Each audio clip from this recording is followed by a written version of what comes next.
ان کافروں کے لیے یہود و نصارہ کے لیے دنیا میں ہے اور ہمارے لیے آخرت میں ہے۔ وہ منظر اٹھائیے حضرت عائشہ جو چٹائی بچھاتی تھی،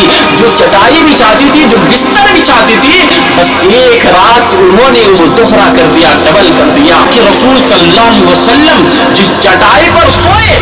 سو کر اٹھے تو اس چٹائی پر سونے کی وجہ سے آپ کی پیٹھ پر، آپ کے باڈی میں، جسم میں چٹائی کے نشان پڑ گئے ہیں، صرف اس لیے کہ یہ چٹائی اچھا نہیں ہے۔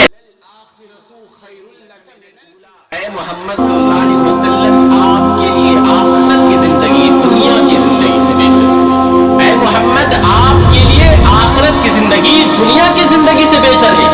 جب آپ حدیث کی کتابیں پڑھیں گے، بہت ساری جگہوں پر آپ کو ملے گا کہ آخرت کی زندگی دنیا کے مد مقابل دنیا کی زندگی کی حیثیت صرف سمندر میں ڈالی گئی وہ سوئی کے برابر ہے، جو سوئی سمندر میں ڈالنے کے بعد اپنے ساتھ جو پانی کا قطرہ لے کر اٹھتی ہے، یہ دنیا کی زندگی ہے۔ اور اسی لیے ترمذی ابواب الزہد میں جب آپ پڑھیں گے اور اس کی اسٹڈی کریں گے تو آپ کو یہ جملہ ملے گا کہ صحابی رسول کہہ رہے کہ اللہ کے رسول صلی اللہ علیہ وسلم جس چٹائی پر سوئے اور سو کر اٹھے تو اس چٹائی پر سونے کی وجہ سے آپ کی پیٹھ پر، آپ کی کمر میں، آپ کے باڈی میں، جسم میں چٹائی کے نشان پڑ گئے ہیں، صرف اس لیے کہ یہ چٹائی اچھا نہیں ہے۔ اے اللہ کے رسول، کیا ہم آپ کے لیے نرم گرم بستر کا انتظام نہ کر دیں؟ اللہ کے نبی جناب محمد رسول اللہ صلی اللہ علیہ وسلم نے اس صحابی کو جو اگزامپل دی، جو مثال دی، کہا کہ کیا ہے میرے لیے اس دنیا میں اور میں کیوں کہوں کہ میرے لیے نرم گرم بستر کا انتظام کیجیے۔ اس دنیا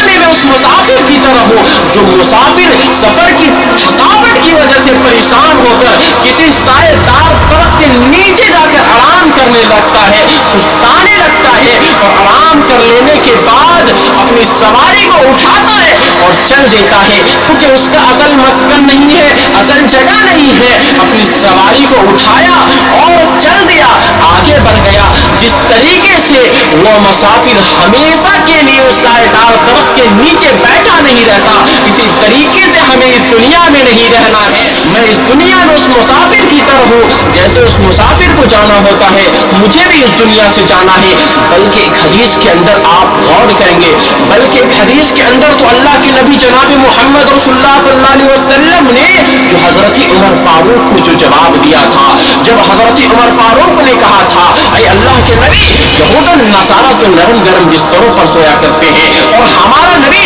ہمارا پیغمبر کھجور کے پتوں کی بنائی ہوئی چٹائی پر سوئے اور ہمارے نبی کے جسم میں داغ پڑ جائے، اے اللہ کے نبی ہم آپ کے لیے نرم گرم بستر کا انتظام کریں گے، اے اللہ کے نبی ہم آپ کے لیے نرم گرم بستر کا انتظام کریں گے۔ اللہ کے نبی جناب محمد رسول اللہ صلی اللہ علیہ وسلم نے جو اس صحابی کو جو جملے کہے تھے، وہ جملے یہ ہے کہ لہم فی الدنیا ولنا فی الآخرہ، ساری چیزیں ان کافروں کے لیے، یہود و نصارہ کے لیے دنیا میں ہے اور ہمارے لیے آخرت میں ہے۔ یہ فکر آخرت یہ صحابہ کرام کے اندر بھی آپ نے بھری اور ایک میسیج دینے کی کوشش کی۔ وہ منظر اٹھائیے، وہ منظر جس کو ابن قیم الجوزی رحمۃ اللہ علیہ نے ذہن کے اندر نقل کیا ہے کہ حضرت عائشہ جو چٹائی بچھاتی تھی، جو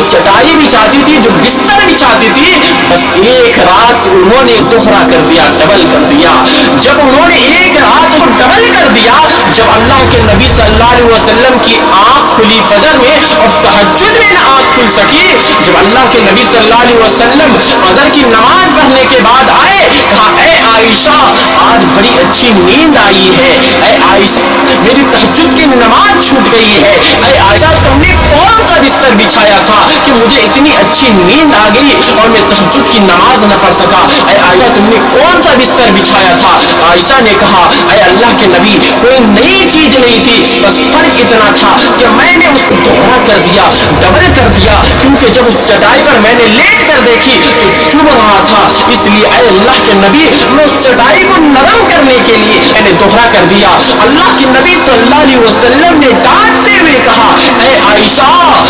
عائشہ خبردار دوبارہ اس طریقے سے نہیں کرنا، میں نہیں چاہتا ہوں کہ مجھے اتنی اچھی نیند آ جائے اور میں رات میں نہ اٹھ سکوں، تہجد کی نماز نہ پڑھ سکوں، میں نہیں چاہتا ہوں کہ مجھے اتنا آرام مل جائے اور میں رات میں اٹھ کر اللہ رب العالمین کی عبادت نہ کر سکوں، پروردگار کی عبادت نہ کر سکوں۔ اے عائشہ اب اس طریقے سے دوبارہ نہیں کرنا، پہلے جس طریقے سے دائی بچھاتی تھی اسی طریقے سے بچھانا، اب ڈبل کرنے کی ضرورت نہیں، اب دوبارہ ڈبل نہیں کرنا، بلکہ پہلے جس طریقے سے بچھاتی تھی اسی طریقے سے بچھانا۔ میرے بھائیو یہ ہے فکر آخرت، فکر آخرت ہے میرے بھائیو۔ لیکن ہم اور آپ جیسے انسان نرم گھرم بستروں پر سوئے، گدے دار بستروں پر سوئے، لیکن ہم اس کے باوجود بھی اللہ رب العالمین کو راضی نہیں کرتے ہیں، اللہ رب العالمین کو خوش نہیں کرتے ہیں، اللہ رب العالمین سے اپنے گناہوں کی معافی نہیں مانگ سکتے ہیں۔ میرے بھائیو جس نبی کے گناہ بخشائے ہوئے ہیں، پھر اس نبی کا یہ حال ہے میرے بھائیو۔ ہمارے اور آپ جیسے گناہگار انسان ایک بار بھی اللہ رب العالمین کے سامنے روئے نہ، اللہ رب العالمین سے اپنے گناہوں کی معافی نہ مانگے، میرے بھائیو ہم کیسے بدنصیب لوگ